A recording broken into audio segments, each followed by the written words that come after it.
they're not werewolves, but they very much function like them. Now, here's the thing. I mean, I've seen a lot of, and I'm sure you have, a lot of gore horror movies like Saw, and I mean, there's countless others. There's no point listening because everybody knows who they are. The Hills Have Eyes, stuff like that. And to be honest, they bore me. And the reason they bore me is because of the fact that it's a little bit like watching porn.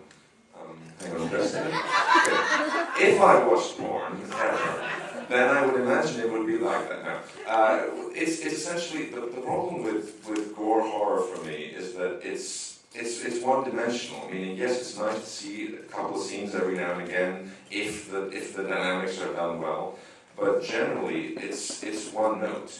And what we try to do with Yearning, now I didn't write the Yearning, but I've followed the story for a while, and I've made a lot of notes, and we've made quite a few changes recently.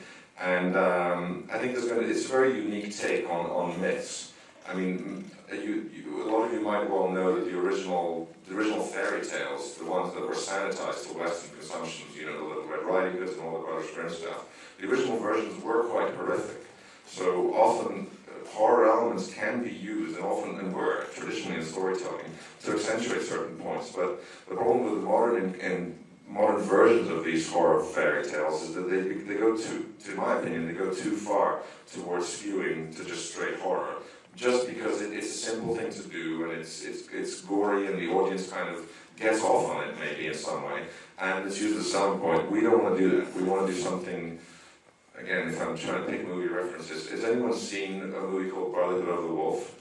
Yeah. The original French title was Pacte de Loup. Oh, yeah. I think it's a very interesting example, because Brotherhood of the Wolf, have a look at it if you want. If you want as a quick reference when you go home, put it on Netflix or whatever. It's a movie it's a period piece.